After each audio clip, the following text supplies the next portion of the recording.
ಭಾರತ ದೇಶದ ರಾಜಕೀಯ ಚರಿತ್ರೆಯಲ್ಲಿ ಜನಸೇನಾ ಪಾರ್ಟಿ 2014ರಲ್ಲಿ ತೆಲಂಗಾಣದಲ್ಲಿ ಪ್ರಾರಂಭವಾಗಿ ಲಾಸ್ಟ್ ಎಲೆಕ್ಷನ್ಸ್ 2024ರಲ್ಲಿ ನಾವು ಕಂಟೆಸ್ಟ್ ಮಾಡಿದ 21ಕ್ಕೆ 21 ಅಸೆಂಬ್ಲಿ ಸೆಗ್ಮೆಂಟ್ಸ್, 2ಕ್ಕೆ 2 ಪಾರ್ಲಿಮೆಂಟ್ ಸೆಗ್ಮೆಂಟ್ಸ್ ಅಲ್ಲಿ 100% ಸ್ಟ್ರೈಕ್ ರೇಟ್ ಇಂದ ಗೆದ್ದು ಒಂದು ಭಾರತ ದೇಶ ರಾಜಕೀಯ ಚರಿತ್ರೆಯಲ್ಲಿ ಒಂದು ಇತಿಹಾಸ ಸೃಷ್ಟಿ ಮಾಡಿದ ಜನಸೇನಾ ಪಾರ್ಟಿ. ಏನಕ್ಕೆ ಅಂದ್ರೆ ಅದು ಪವನ್ ಕಲ್ಯಾಣ್ ಅವರ ಸಿದ್ಧಾಂತಗಳು. ಯಾವತ್ತೂ ಸಿದ್ಧಾಂತಗಳು ಬಿಟ್ಟು ಹೋರಾಟ ರಾಜಕೀಯ ಮಾಡಿದವರಲ್ಲ. ರಾಜಕೀಯ ಇತಿಹಾಸದಲ್ಲಿ ಜನರಿಗೋಸ್ಕರ ಅವರ ಕಷ್ಟಾರ್ಜಿತವನ್ನ ಕೋಟಿ ಕೋಟಿಗಳ ಗಟ್ಟಲೆ ಜನರಿಗೋಸ್ಕರ ಕೊಟ್ಟು, ಜನರಿಗೆ ಎಲ್ಲಿ ಸಮಸ್ಯೆ ಇದೆ ಅಂದ್ರೂ ಅದು ಯಾವ ರಾಜ್ಯ ಅಂತ ಕೂಡ ನೋಡದೆ ಎಲ್ಲ ರಾಜ್ಯಗಳಲ್ಲೂ ರೈತ ಜೈ ಜವಾನ್ ಜೈ ಕಿಸಾನ್ ಅಂದಂಗೆ ರೈತರಿಗೂ ಕಷ್ಟ ಬಂದ್ರು ಕೋಟ್ಯಾಂತರ ರೂಪಾಯಿ ಕೊಟ್ಟಿದ್ದಾರೆ. ಹಂಗೆ ಜವಾನ್ಗಳ ಸೇವೆಗೋಸ್ಕರ ಕೋಟಿಗಳು ಕೊಟ್ಟವ್ರೆ. ಹಿಂಗೆ ಇನ್ನೊಬ್ಬ ರಾಜಕೀಯ ವ್ಯಕ್ತಿ ನಮ್ಮ ದೇಶ ಕಂಡಿಲ್ಲ ಇವತ್ತುವರೆಗೂ. ಸೊ ಅಂತ ವ್ಯಕ್ತಿಯ ನಾಯಕತ್ವದಲ್ಲಿ ಇವತ್ತು ಜನಸೇನಾ ಪಾರ್ಟಿ ತೆಲಂಗಾಣದಲ್ಲಿ ಹುಟ್ಟಿದ ಜನಸೇನಾ ಪಾರ್ಟಿ, ಆಂಧ್ರ ಪ್ರದೇಶದಲ್ಲಿ 100% ಸ್ಟ್ರೈಕ್ ರೇಟ್ ಆಗಿ ಗೆದ್ದ ಜನಸೇನಾ ಪಾರ್ಟಿ ಇವತ್ತು ಕರ್ನಾಟಕದಲ್ಲೂ ಮೊದಲನೇ ಆಫೀಸ್ ನಮ್ಮ ಮುಲ್ಬಾಗಲಲ್ಲಿ, ಒಳ್ಳೆ ಸ್ಥಾನಬಲ ಇರೋ ಮುಲ್ಬಾಗಲಲ್ಲಿ ಈ ಜನಸೇನಾ ಪಾರ್ಟಿ ಕಾರ್ಯಾಲಯ ಓಪನ್ ಆಗಿದ್ದು ನಿಜವಾಗ್ಲೂ ನಮ್ಮೆಲ್ಲರಿಗೂ ಸಂತೋಷ. ಇದೆಲ್ಲರ ಜನಸೇನಾ ಪಾರ್ಟಿ ಸಾಧಕಗಳು ಮತ್ತೆ ಜನಸೇನಾ ಪಾರ್ಟಿ ಕಾರ್ಯಕರ್ತರ ಒಂದು ಕಷ್ಟಕ್ಕೆ ಪ್ರತಿಫಲ ಈ ಕಾರ್ಯಾಲಯ.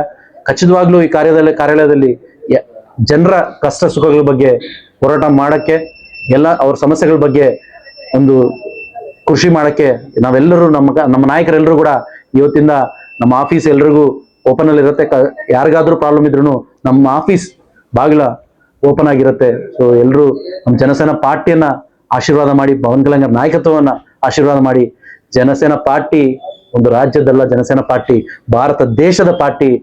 ಪವನ್ ಕಲ್ಯಾಣ್ ಅವರು ಭಾರತ ದೇಶದ ಆಸ್ತಿ. ಭಾರತ ದೇಶದ ಪ್ರಜೆಗಳ ಬಗ್ಗೆ ಅವರ ಕಷ್ಟಗಳಲ್ಲಿ ಇರಕ್ಕೆ ಹೆಜ್ಜೆ ಹಾಕೋ ವ್ಯಕ್ತಿ ಪವನ್ ಕಲ್ಯಾಣ್ ಅವರು. సో దయచేసి ప్రతి ఒక్కరూ పవన్ కళ్యాణ్ గారి నాయకత్వాన్ని బలపరచండి.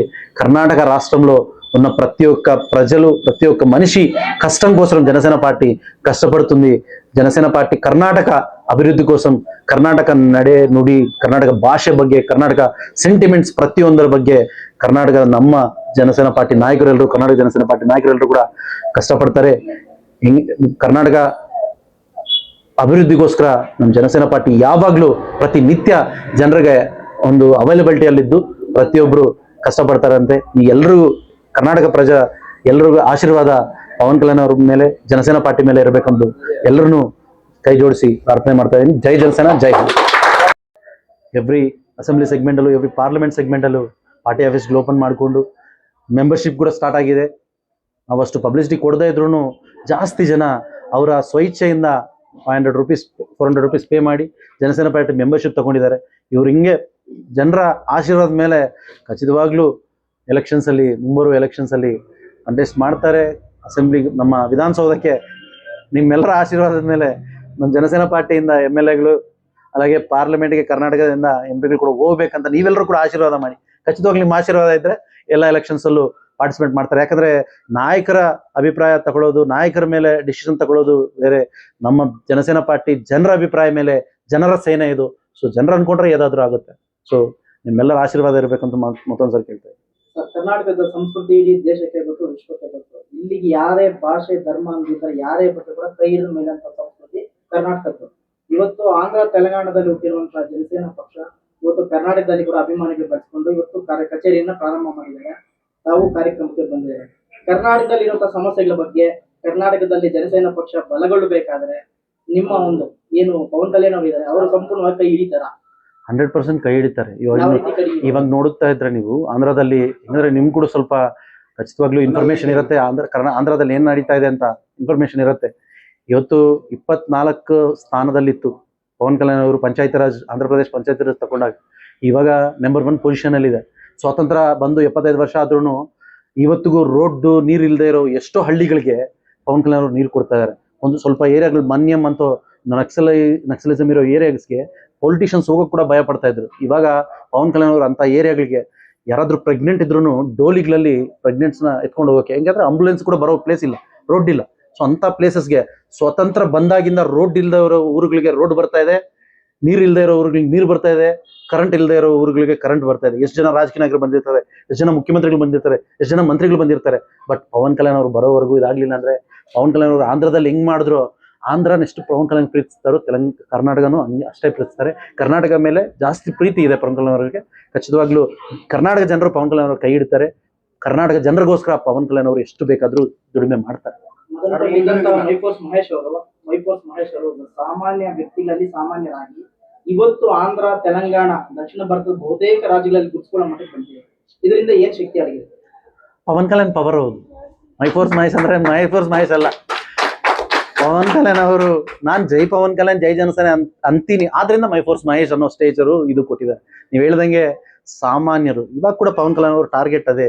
ನಮ್ಮಲ್ಲಿರೋ ನಾಯಕರು, ನಮ್ಮಲ್ಲಿರೋ ಕಾರ್ಯಕರ್ತರು MLA ಗಳಾಗಬೇಕು, MP ಗಳಾಗಬೇಕು, ಜನರ ಸೇವೆ ಮಾಡಬೇಕು. ಅದಕ್ಕೆ ಪವನ್ ಕಲ್ಯಾಣ್ ಅನ್ನೋ ವ್ಯಕ್ತಿ, ಪವನ್ ಕಲ್ಯಾಣ್ ಅನ್ನೋ ಶಕ್ತಿ, ಅವ್ರ ಶಕ್ತಿ ಕೊಡ್ತಾರೆ. ಅವ್ರೊಂದು ವೇದಿಕೆ ಆಗಿದ್ದಾರೆ ಸಾಮಾನ್ಯರು. ಇವಾಗ ಯಾರೋ ಹೇಳಿದ್ರು 100 ಕೋಟಿ ಎತ್ಕೊಂಡ್ಬಂದು MLA ಅಂತ, ಅದು ನಮ್ಮ ರಾಜಕೀಯ ಅಲ್ಲ, ಜನಸೇನಾ ಪಾರ್ಟಿ ರಾಜಕೀಯ. ಸಾಮಾನ್ಯರನ್ನ MLA MP ಮಾಡೋದೇ ಜನಸೇನಾ ಪಾರ್ಟಿ. ಆಲ್ರೆಡಿ ಆಂಧ್ರದಲ್ಲಿ ಮಾಡಿ ತೋರಿಸಿದೀವಿ, ಕರ್ನಾಟಕದಲ್ಲೂ ಮಾಡ್ತೀವಿ, ಜನರ ಆಶೀರ್ವಾದದಿಂದ. ಆಂಧ್ರ ಮತ್ತೆ ತೆಲಂಗಾಣದಲ್ಲಿ ಜನಸೇನಾ ಪಕ್ಷನ ಕಟ್ಟೋದು ಕಷ್ಟ ಅಲ್ಲ, ಯಾಕಂದ್ರೆ ಅಲ್ಲಿ ಅಧಿಕಾರ ಇದೆ, ಡೆಪ್ಟಿ CM ಇದ್ದಾರೆ ಆಂಧ್ರದಲ್ಲಿ. ಆದ್ರೆ ಇಲ್ಲಿ ಕರ್ನಾಟಕದಲ್ಲಿ ಪಕ್ಷ ಸಂಘಟನೆಗೆ ಯಾವುದೇ ತರ ಫೈನಾನ್ಷಿಯಲ್ ಆಗ್ಬೋದು, ನಾಯಕತ್ವದಲ್ಲಾಗಿ ಯಾರು ಇಲ್ಲ. ಇಲ್ಲಿ ಮುನ್ನಡೆಸ್ಬೇಕಂದ್ರೆ, ಬೆಳೆಸ್ಬೇಕಂದ್ರೆ ತನ್ನದೇ ಆದಂತ ಒಂದು ಕೈಯಿಂದ ಹಾಕ್ಬೇಕು, ಪ್ರತಿಯೊಬ್ಬರು ಸಂಘಟನೆ ಮಾಡಬೇಕು. ಇದರಿಂದ ಯಾವ ರೀತಿ ಶಕ್ತಿ ನಿಲ್ತದೆ? ಪವನ್ ಕಲ್ಯಾಣ್ ಅವ್ರಿಗೆ ಕರ್ನಾಟಕದ ಜನರ ಪ್ರೀತಿ ಪ್ರೇಮ ಇದೆ, ಅವ್ರ ಆಶೀರ್ವಾದ ಇದೆ. ಅವರೇ ಬೇಕಂದ್ರೆ ದುಡ್ಡು ಕೊಟ್ಟು ಪವನ್ ಕಲ್ಯಾಣ್ ಅವರು ಪಾರ್ಟಿನ ನಡೆಸ್ತಾರೆ. ಹೋರಾಟ ಅಂತ ಬಂದಾಗ ಇಲ್ಲಿನ ಸಮಸ್ಯೆಗಳ ಬಗ್ಗೆ ನೀವ್ ಹೇಳಿದ್ರೆ ಆಲ್ರೆಡಿ ನಾವು ಬರ್ತೀವಿ ಅಂತ. ಆಂಧ್ರ, ತೆಲಂಗಾಣದಲ್ಲಿ ನೀವು ಮಾಡ್ತಾ ಇರ್ಬೋದು. ಕರ್ನಾಟಕದಲ್ಲಿ ಇರುವಂತ ಸಮಸ್ಯೆಗಳ ಬಗ್ಗೆ ಇಲ್ಲಿನವರು ಎದ್ದೆ ಅಂದಾಗ ಅವ್ರಿಗೆ ಯಾವ ರೀತಿ ನೆರವು ಕೊಡ್ತೀರಾ ನೀವು? ಇವಾಗ ನೀವು ಪ್ರೋಗ್ರಾಮ್ ನೋಡಿದ್ರಿ, ಸುಮಾರು ಹಂಡ್ರೆಡ್ಸ್ ಆಫ್ ಮೆಂಬರ್ಸ್ ಇದ್ರು. ಎಲ್ಲರೂ ಕರ್ನಾಟಕದವರೇ ಅಲ್ವಾ? ನಾನು ಒಂದಿಬ್ಬರು ಮೂರು ಬಿಟ್ರೆ ಎಲ್ಲರೂ ಕರ್ನಾಟಕದವ್ರೆ.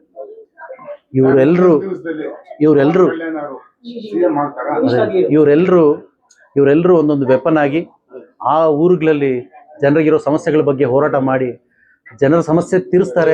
ತದ್ವಾರ ಪಾರ್ಟಿಯನ್ನು ಕೂಡ ಬೆಳೆಸ್ತಾರೆ. ಭಾರತ ದೇಶದಲ್ಲಿ ನೂರಾರು ರಾಜಕೀಯ ಪಕ್ಷಗಳಿದೆ. ಆ ಪಕ್ಷಗಳ ಜೊತೆ ಇವಾಗ ಜನಸೇನಾ ಪಕ್ಷ ಕೂಡ ಒಂದು ಬಂದಿದೆ. ಜನಸೇನಾ ಪಕ್ಷನೇ ಸರಿ ಅಂತ ಹೆಂಗ್ ಹೇಳ್ತೀರ? ಅವೆಲ್ಲ ಪಕ್ಷಗಳ ಜೊತೆಗೆ ಪವನ್ ಕಲ್ಯಾಣ್ ಜನಸೇನಾ ಬಂದಿಲ್ಲ. ಅವೆಲ್ಲ ಪಕ್ಷಗಳಿಗಿಂತ ಸ್ಪೆಷಲ್ ಆಗಿ ಹೆಂಗೆ ಅಂದ್ರೆ, ದುಡ್ಡು ಎತ್ಕೊಂಡ್ಬರೋರಲ್ಲ, ಜನಸಾಮಾನ್ಯರಲ್ಲಿ ಇರೋರ್ನೇ ಲೀಡರ್ಸ್ ಆಗಿ ಮಾಡಬೇಕು ಅಂತ. ಜನಸಾಮಾನ್ಯರ ಕಷ್ಟಕ್ಕೋಸ್ಕರ ಯಾರ ಹತ್ರ ಹೋರಾಡ್ತಾರೋ ಅಂಥವ್ರನ್ನ ಲೀಡರ್ಸ್ ಮಾಡ್ಬೇಕಂತೆ ಪವನ್ ಕಲ್ಯಾಣ್ ಅವ್ರು ಬಂದಿರೋದು. ತೆಲುಗುದಲ್ಲಿ ಹೇಳ್ಬೇಕಂದ್ರೆ ರಬ್ಬರ್ ಚಪ್ಪಲಿ వేసుకున్నంత ರಾಜಕೀಯ ಜಪಿಸ್ತಾನೆ ಪವನ್ ಕಲ್ಯಾಣ್ గారు ಅಂತಾರೆ. ಮೀನ್ಸ್ ರಬ್ಬರ್ ಚಪ್ಪಲಿ ಏನು ಫೈನಾನ್ಷಿಯಲ್ ಆಗಿ ಇಲ್ಲದೆ ಇದ್ರು, ಯಾರಿಗಾದ್ರೆ ಜನರ ಕಷ್ಟಗೋಸ್ಕರ ನಾವು ಕಷ್ಟಪಡ್ಬೇಕು ಅಂದ್ಕೊಂತೀವೋ ಅಂಥವ್ರಿಗೋಸ್ಕರ ಜನಸೇನಾ ಪಾರ್ಟಿ ಇರೋದು. ಕಷ್ಟದಲ್ಲಿರೋ ಪ್ರತಿಯೊಬ್ಬರ ಆಸೆ ಜನಸೇನಾ ಆಗುತ್ತೆ. ನೀವು ನೋಡಿ, ಇವತ್ತು ಮುಳಬಾಗಿಲು ಆಫೀಸ್ ಓಪನ್ ಆಗಿದೆ. ಹತ್ತಿರದಲ್ಲೇ ಪಾರ್ಟಿ ಪರ್ಮಿಷನ್ ತಗೊಂಡು ನಾವು ಜನವಾಣಿ ಅನ್ನೋ ಕಾರ್ಯಕ್ರಮ ಕೂಡ ಮಾಡ್ತೀವಿ. ಜನವಾಣಿ ಅಂದ್ರೆ ಜನರಿಂದ ಏನಾದ್ರು ಅವ್ರ ಸಮಸ್ಯೆಗಳ ಬಗ್ಗೆ ನಾವು ತಗೊಂಡು ಅದ್ರ ಬಗ್ಗೆ ಕಷ್ಟ ಮಾಡೋದು. ನಾವು ಹೇಳ್ತಾ ಇದೀವಿ 100%. ಇವರು ಕಷ್ಟಪಡ್ತಾರೆ, ಇವ್ರಿಗೆ ಏನಾದ್ರು ಸಪೋರ್ಟ್ ಬೇಕಂದ್ರು ನಾವು ಬರ್ತೀವಿ. ನಾನೇ ಅಲ್ಲ, ಆಂಧ್ರ ಪ್ರದೇಶದವ್ರಿಗೆ ಲೀಡರ್ಸ್ ಎಲ್ಲರೂ ಬೇಕಾಗ್ತಾರೆ, ಬರ್ತಾರೆ. ಇವ್ರಿಗೋಸ್ಕರ ನಿಂತ್ಕೊಂತೀವಿ. ಕರ್ನಾಟಕ ಜನರ ಕಷ್ಟಗೋಸ್ಕರ ನಾವು ನಿಂತ್ಕೊಂತೀವಿ. ಅವಸರ ಬಂದಾಗ ಪವನ್ ಕಲ್ಯಾಣ್ ಅವರು ಕೂಡ ಬರ್ತಾರೆ.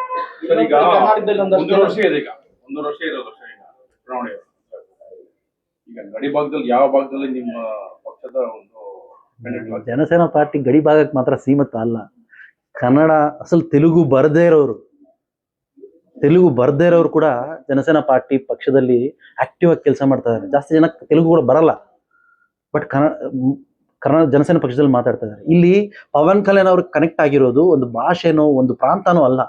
ಪವನ್ ಕಲ್ಯಾಣ್ ಅವ್ರಿಗೆ ಕನೆಕ್ಟ್ ಆಗಿರೋದು ಒಂದು ಜಾತೀಯವಾದ, ಒಂದು ಅವರ ಹ್ಯೂಮ್ಯಾನಿಸಮ್, ಅವ್ರ ಸಿದ್ಧಾಂತಗಳಿಗೆ ಕನೆಕ್ಟ್ ಆಗಿರೋರು ಇವರು. ಒಂದು ಭಾಷೆಗೆ ಸೀಮಿತ ಅಲ್ಲ ಪವನ್ ಕಲ್ಯಾಣ್ ಅವರು, ಒಂದು ಪ್ರಾಂತಕ್ಕೆ ಸೀಮಿತ ಅಲ್ಲ, ಒಂದು ಕ್ಯಾಸ್ಟ್ಗೆ ಸೀಮಿತ ಅಲ್ಲ, ಒಂದು ಮತಕ್ಕೆ ಸೀಮಿತ ಅಲ್ಲ. ಪವನ್ ಕಲ್ಯಾಣ್ ಒಂದು ಕ್ಯಾಸ್ಟ್ ಅಲ್ಲ, ಪವನ್ ಕಲ್ಯಾಣ್ ಅವರು ಒಂದು ಮತ ಅಲ್ಲ, ಪವನ್ ಕಲ್ಯಾಣ್ ಅವರು ಪ್ರಾಂತ ಅಲ್ಲ. Pavan Kalyan is India's treasure, ಭಾರತದ ಆಸ್ತಿ ಪವನ್ ಕಲ್ಯಾಣ್. ಸೊ ಎಲ್ಲರೂ ಹಂಗೆ ನೋಡ್ತಾ ಇದ್ದಾರೆ. ಅದಕ್ಕೆ ಇವರೆಲ್ಲ ಮೊನ್ನೆ ದಿಲ್ಲಿಯಲ್ಲಿ ನೋಡಿರ್ತೀರಿ ನೀವು, ಕರ್ನಾಟಕದಿಂದ ಬಂದವ್ರೆ, ತೆಲಂಗಾಣದಿಂದ ಬಂದವ್ರೆ, ತಮಿಳುನಾಡು, ಕೇರಳ, ಒಡಿಶಾ, ಮಹಾರಾಷ್ಟ್ರ.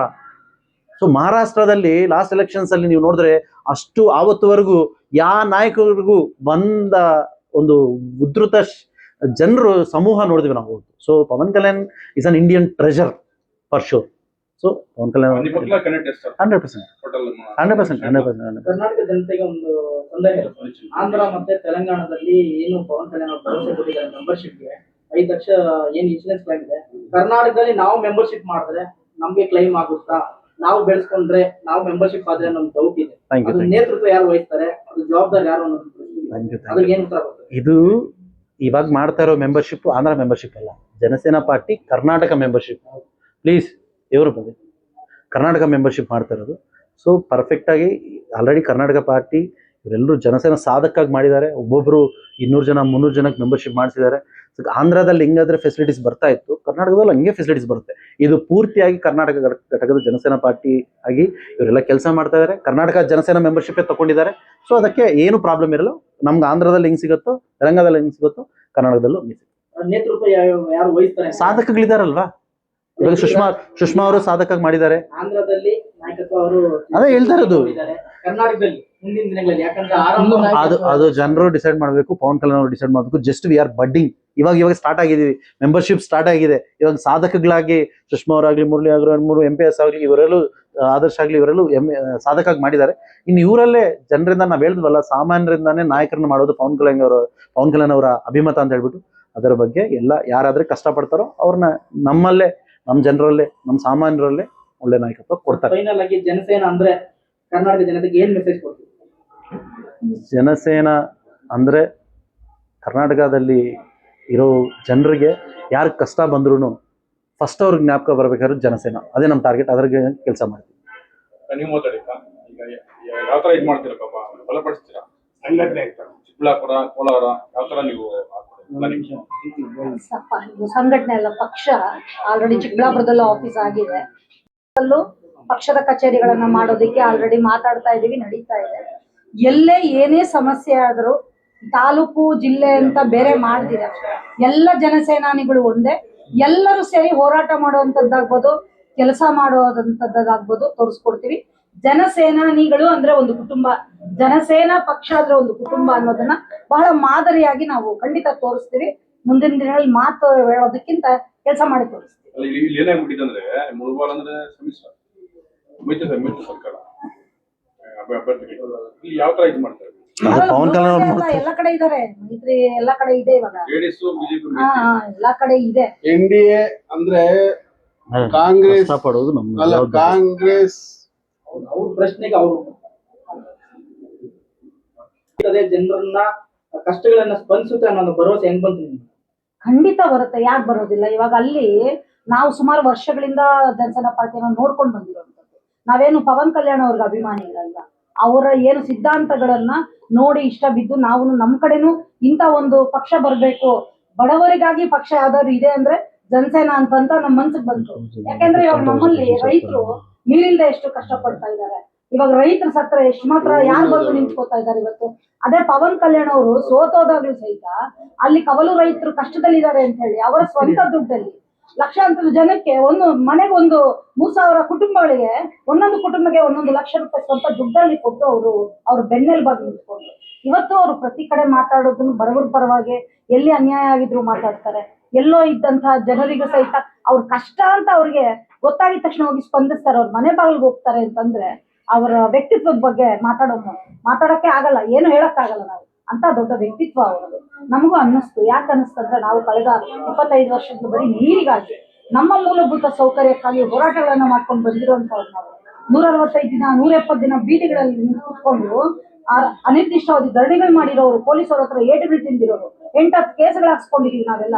ಇಷ್ಟಾದ್ರೂ ಕೊನೆ ಪಕ್ಷ ಸೌಜನ್ಯಕ್ಕಾದ್ರೂ ಕುಡಿಯೋ ನೀರನ್ನ ಕೊಡ್ಲಿಲ್ಲ, ಒಂದು ಕರೆದು ಮುಖ್ಯಮಂತ್ರಿಗಳು ಮಾತಾಡುವಂತ ಕೆಲಸ ಮಾಡ್ಲಿಲ್ಲ ಅಂದ್ರೆ ನಾವೆಲ್ಲಿದ್ದೀವಿ ಇವತ್ತು? ಕಾನೂನು ಎಂತ ಸುವ್ಯವಸ್ಥೆ ಇದೆ ನಮ್ಮಲ್ಲಿ, ಯಾವ ರೀತಿ ನಡೀತಾ ಇದೆ? ಮೊನ್ನೆ ಎಲ್ಲೋ ಚಿಂತಾಮಣಿಲಿ ಸಂಜೆ ಹೆಣ್ಮಕ್ಳು ಬರ್ತಿದ್ರೆ ಚುಡಾಯಿಸ್ತಾರೆ, ಕೇಳಿದ್ರೆ ಅವ್ರ ಮನೆಗೆ ಹೋಗಿ ಹೊಡಿತಾರೆ, ಅವಳನ್ನ ಚಾಕು ತಿವಿತಾರೆ. ಅಂದ್ರೆ ಕಾನೂನು ಸುವ್ಯವಸ್ಥೆ ಎಲ್ಲಿದೆ ನಮ್ಮಲ್ಲಿ? ಹೆಂಗೆ ಬದುಕೋದೇನೆ ನಾವೆಲ್ಲ? ಮುಂದಿನ ಪೀಳಿಗೆ ಉಳಿಯುತ್ತಾ? ನಿಜವಾಗ್ಲೂ ಡ್ರಗ್ಸ್ ಮಾಫಿಯಾ ಜಾಸ್ತಿ ಆಗಿದೆ, ಎಲ್ಲ ನೋಡಿದ್ರು ಅನ್ಯಾಯ ಇದೆ. ಇದೆಲ್ಲ ನೋಡಿ ನಾವು ಬಹಳ ಬೇಸತ್ತು ಇವತ್ತಿನ ದಿನ ನಮಗೆಲ್ಲೋ ನಕ್ಷತ್ರದಂತೆ ಕಾಣಿಸ್ತಿದೆ. ಎಲ್ಲ ಜನಸೇನಾ ಕಾರ್ಯಕರ್ತರ ಇವತ್ತಿನ ದಿನ ನಾವು ಕೆಲಸ ಮಾಡಿ ಕಳಿಸ್ತೀವಿ. ಒಂದಷ್ಟು ಜನ ಹೇಳ್ತಾರೆ ತೆಲಂಗಾಣದಲ್ಲಿ ಇರುವಂತಹ ಜನಸೇನಾ ಪಕ್ಷ ಅವ್ರ ಪ್ರಾದೇಶಿಕ ಪಕ್ಷ, ಅವ್ರ ರಾಷ್ಟ್ರೀಯ ಪಕ್ಷವಾಗಿ ಬೆಳೆಸೋ ತರ ಇವ್ರು ಮಾತಾಡ್ತಾರೆ. ಅದು ಸಾಧ್ಯನಾ? ಅವ್ರಿಗೆ ಏನೇ ಇವತ್ತು ಬಿಜೆಪಿ ಎಲ್ಲಿ ಹುಟ್ಟಿತು ಅಂತ ನಾನು ಪ್ರಶ್ನೆ ಮಾಡ್ತೀನಿ. ಕಾಂಗ್ರೆಸ್ ಎಲ್ಲಿ? ಜೆಡಿಎಸ್ ಕತೆ ಬಿಡಿ, ಎಲ್ಲ ಹುಟ್ಟಿದ ಬಿಜೆಪಿ ಬಂದು ಇಲ್ಲಿ ಸೌಂಡ್ ಮಾಡ್ಬೋದು, ಎಲ್ಲ ಹುಟ್ಟಿರೋ ಕಾಂಗ್ರೆಸ್ ಬಂದು ಇಲ್ಲಿ ಸೌಂಡ್ ಮಾಡ್ಬಾರ್ದು. ಜನಸೇನಾ ಯಾಕೆ ಆಗ್ಬಾರ್ದು ಅಂತ ಪ್ರಶ್ನೆ ಕೇಳೋರಿಗೆ ನಾನು ಪ್ರಶ್ನೆ ಕೇಳ್ತಾ ಇದ್ದೀನಿ. ಅವ್ರದ್ದು ಪುತ್ರ ಹೇಳಿ, ಆಮೇಲೆ ನಾನು ಅದಕ್ಕೆ ಮಾತಾಡ್ತೀನಿ. ಸಂಪೂರ್ಣವಾಗಿ ಜನಸೇನಾ ಪಕ್ಷದ ಭರವಸೆ ರಾಜ್ಯದ ಜನತೆಗೆ ಇತ್ತು. ಪರವಾಗಿ ಅಲ್ಲ, ನಾವೆಲ್ಲ ಸರಿ ಕೆಲಸ ಮಾಡ್ತೀನಿ ಅಂತ ಹೇಳ್ತೀನಿ. ನೀವು ಕರೆಕ್ಟ್ ಆಗಿದ್ರೆ, ಜನ ನಮ್ಗೆ ಸ್ಪಂದಿಸಿದ್ರೆ ಅದ್ರ 10ರಷ್ಟು ನಾವು ಸ್ಪಂದಿಸ್ತೀವಿ. ಚಿಕ್ಕಬಳ್ಳಾಪುರದಲ್ಲೂ ಆಫೀಸ್ ಇದೆ, ಮುಳಬಾಗ್ಲಲ್ಲಿದೆ. ಆಫೀಸ್ ಅಂತಾನೆ ಅಲ್ಲ, ನಮ್ಮ ಜನಸೈನಿಕರು, ನಮ್ಮ ಸಾಧಕ್ ಸಲ್ಲೇ ಇರ್ಲಿ, ಏನೇ ಕಷ್ಟ ಇದೆ ಖಂಡಿತ ಅದು ನ್ಯಾಯಯುತವಾಗಿರ್ಬೇಕು, ಕಾನೂನಿಗೆ ಒಳಗೊಂಡಂತಿರ್ಬೇಕು. ನೀವು ಕಾನೂನು ಬಾಹಿರ ಕೆಲಸಗಳು ಮಾಡ್ಕೊಂಡ್ರೆ ಖಂಡಿತ ನಾವು ಮೆಟ್ಲು ಸಹಿತ ಹಚ್ಚಲ್ಲ. ನಾವು ಯಾರೇ ತಪ್ಪು ಮಾಡಿದ್ರು ಅವ್ರಿಗೆ ಶಿಕ್ಷೆ ಆಗ್ಲೇಬೇಕು ಅಂತಾನೆ ಬಯಸುವಂತ ಜನ. ಹಾಗಾಗ್ಬಿಟ್ಟು ನಾವು ನಮ್ಮವರೆಗೂ ಬಂದಾಗ ಖಂಡಿತ ಅವ್ರಿಗೆ ನ್ಯಾಯ ಕೊಡಿಸುವಂತ ಕೆಲಸ ಮಾಡ್ತೀವಿ. ಧನ್ಯವಾದ. ನಮ್ಮ ಮುಳಬಾಗಿಲು ತಾಲೂಕಿನ ಒಂದು ಸೂರ್ಯ ಉದ್ಯೋಗ ಜಾಗದಲ್ಲಿ ಜನಸೇನಾ ಜೆಂಡಾ ಎಗರಿಸಿದ್ದೀವಿ. ಇದಕ್ಕೂ ಮುಂಚೆನೂ ಜೆಂಡಾ ಎಗರಿಸಿದೀವಿ. ಪಕ್ಷ ಬಂದಿಲ್ಲ ಅಂದ್ರೇನು ಸಂಘಟನೆ ಹೆಸರು ಹೇಳ್ಕೊಂಡು ಕೆಲಸ ಮಾಡಿದ್ರೆ ಅವಾಗಲೇ ಏನು ಯಾರು ಮಾಡ್ಕೊಳಕ್ ಆಗಿಲ್ಲ.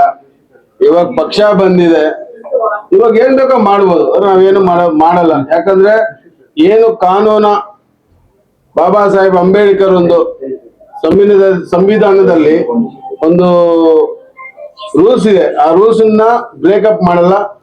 ಒಂದು ಸಿದ್ಧಾಂತಗಳು ನೋಡಿ, ಇಲ್ಲಿ ಭ್ರಷ್ಟಾಚಾರ ವಿರುದ್ಧ ರಾಜಿ ಇಲ್ಲದ ಹೋರಾಟ. ಸಿಎಂ ಆಗಿರ್ಬೋದು, ಇಲ್ಲಿ PDO ಆಗಿರ್ಬೋದು, ಅಂಗನವಾಡಿ ಟೀಚರ್ ಆಗಿರ್ಬೋದು, ಯಾರೇ ಆಗಿರ್ಲಿ ಮುಂದಿನ ದಿನದಲ್ಲಿ ಮೊನ್ನೆ ಕೂಡ ಅಂತ ಇದ್ರು ಯಾರು ಏನು ಮಾಡ್ಕೊಳಕ್ ಆಗಲ್ಲ ಅಂತ. ಪ್ರತಿಯೊಂದು ವಿಚಾರದಲ್ಲೂ ಅನ್ಯಾಯ, ಜನಗಳಿಗೆ ಅನ್ಯಾಯ ಆಗೋದನ್ನ ಖಂಡಿಸಿ ನಿಮ್ಮ ಗಮನಕ್ಕೆ ಬಂದ್ರೇನು ಓಕೆ, ನಮ್ ಗಮನಕ್ಕೆ ಬಂದ್ರೆ ಬಂದು ಬೀದಿಗಿಳಿಯೋದು, ಹೋರಾಟ ಮಾಡಕ್ಕೆ ನಾವು ಜನಸೇನಾ ಪಾರ್ಟಿ ಮುಳಬಾಗಲಲ್ಲಿ ಇಕ್ಕಿದೀವಿ. ಮತ್ತೆ ಇನ್ನೊಂದು ನೀವು ಕೇಳಿದ್ರಲ್ಲ, JCB 3 ಪಕ್ಷಕ್ಕೆ ಸೇರಿ ಒಂದು ಟ್ರ್ಯಾಕ್ಟರ್ ತಂದಿದೀವಿ. ಯಾರನ್ನ ತಕೊಂಡು ಹೋಗ್ಬೋದು, ಎತ್ಕೊಂಡು ಹೋಗ್ತೀವಿ, ಬೇಜಾರೇನಿಲ್ಲ. ಮತ್ತೇನ ಕೇಶನ್? ಬಿಜೆಪಿ ಲೀಡರ್ MPS ಮಂಜುನಾಥ್ ಅವರು ಜನಸೇನಾ ಲೀಡರ್ ಆಗಿದ್ದು ಯಾಕೆ? ಒಳ್ಳೆ question. BJP leader Jana Sena leader ಆಗಿದೆ ಅಂದ್ರೆ ಉದ್ದೇಶ, ಕಾರ್ಯಕರ್ತನಿಗೆ ಬೆಲೆ ಇರಲ್ಲ. ಅದಕ್ಕೆ ಇಲ್ಲಿ ಕಾರ್ಯಕರ್ತರಿಗೆ ತುಂಬಾ ಬೆಲೆ ಇದೆ. ಕಾರ್ಯಕರ್ತರ ಹತ್ರ ಜೋಬಲ್ ₹1 ಇಲ್ಲ ಅಂದ್ರೂ CM ಸ್ಥಾನದಲ್ಲಿ ಕೂತ್ಕೊಂಡು ಅಷ್ಟು ರೆಸ್ಪೆಕ್ಟ್ ಕೊಡ್ತಾರೆ. ಆ ರೆಸ್ಪೆಕ್ಟ್ ಗೋಸ್ಕರ ನಾನು ಜನಸೇನೆಗೆ ಹೋದೆ. ಸಿದ್ಧಾಂತ ಕೆಲವೊಂದು ದಿನಗಳ ಹಿಂದೆ ನೀವು ಕಾಂಗ್ರೆಸ್ ಪಕ್ಷದಲ್ಲಿ ಗುರುತಿಸಿಕೊಂಡಿರೋದು ಕೊತ್ತೂರು ಮಂಜುನಾಥ್ ಇವಾಗ ಜನಸೇನೆಯಲ್ಲಿ ಗುರುತಿಸಿಕೊಂಡಿದ್ದೀರಾ. ನೀವು ಇದ್ರ ಬಗ್ಗೆ ನಿಮ್ ಒಪ್ಪಿಗೆ ಏನು? ಕೊತ್ತೂರು ಮಂಜುನಾಥ ಏನು ಕೂರ್ಸ್ಕೊಂಡಿದ್ದೀವಿ? ನೀವ್ ಹೇಳಿದ್ರಲ್ಲ ಏನು ನೆಂಗ್ಲೆಯಲ್ಲಿ ಪಾರ್ಟಿ ಓಪನ್ ಆದಾಗ ನಂಗ್ಲಿ ಅಖಿಲ ಕರ್ನಾಟಕ ಪವರ್ ಸ್ಟಾರ್ ಪಬ್ನ ಸಂಘಟನೆ ಮಾಡಿದಾಗ ನಾನು ಹೇಳಿದೊಂದೇ, ಸನಾತನ ಧರ್ಮ ಒಂದು ಟ್ರೈನಿಂಗ್ ನಡೀತಾ ಇತ್ತು, ತಿಳ್ಕೊಳ್ಳಿ. ಜೊತೆಯಲ್ಲಿ ಫಸ್ಟ್ ಆಫ್ ಆಲ್ ಯಾವ MLA ಆಗ್ಲಿ, ಯಾವ MP ಆಗ್ಲಿ, ಯಾರಪ್ಪನ ದುಡ್ಡು ನಾವು ತಿಂದಿಲ್ಲ. ಕಾರ್ಯಕರ್ತರ ಕೆಲಸ ಮಾಡ್ಕೊಂಡ್ ಬಂದಿದೀವಿ. ಏನಕ್ಕೆ ಹೇಳ್ತಾ ಇದ್ರು, ನೀವ್ ಹೇಳ್ತಾ ಇದೀರಲ್ಲ ಇವಾಗ ಕೊತ್ತೂರು ಮಂಜಣ್ಣ ಸನಾತನ ಧರ್ಮದ ಬಗ್ಗೆ ಅವ್ರು ಕಲೀರಿ ಅಂತ ಹೇಳಿದ್ನಿ ಹೊರತು ಅವ್ರ ಬಗ್ಗೆ ನಾನು ಏನು ಮಾತಾಡಿಲ್ಲ. ಅವ್ರ ಜೊತೆ ಕೆಲಸನೂ ಮಾಡಿಲ್ಲ. ಆಕ್ಚುಲಿ ಕಾಂಗ್ರೆಸ್ ಪಾರ್ಟಿ ಒಂದು ಕಾರ್ ಕೂಡ ಹಚ್ಚಿಲ್ಲ ನಾನು. ಕರ್ನಾಟಕದಲ್ಲಿ ಜನಸೇನಾ ಪಾರ್ಟಿ ಕಚೇರಿನ ಆರಂಭ ಮಾಡಿದ್ರ, ಸವಾಲುಗಳು 100 ಇದೆ. ಇಲ್ಲಿ ಅಧಿಕಾರ ಇಲ್ಲ, ಬೆಂಬಲ ಇಲ್ಲ, ಹೆಂಗ್ ನಡೆಸ್ತೀರ? ಅಧಿಕಾರ ಇಲ್ಲ ಅಂದಿದ್ದವ್ರು ಯಾರು? ಇವರು ಅಲ್ಲ, Jana Sena party primary target is not power. Janasena's ultimate aim is to serve people. ಅರ್ಥ ಆಯ್ತಾ? ಜನರ ಸೇವೆ ಮಾಡಕ್ಕೆ ಜನಸೇನಾ.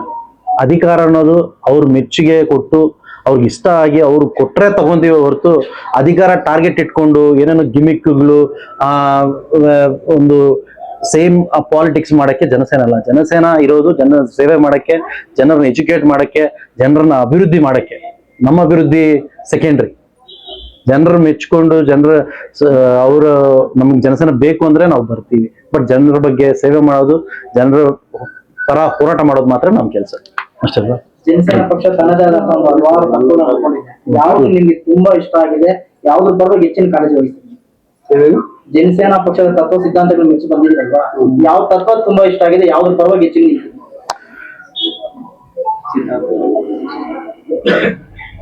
ಧರ್ಮಗಳ ಪ್ರಸ್ತಾಪವಿಲ್ಲದ ರಾಜಕಾರಣ. ಓಪನ್ ಮಾಡಿರೋದು ಅದಕ್ಕೆಲ್ಲ ನಿಮ್ಮೆಲ್ಲರೂ ಎಲ್ಲರೂ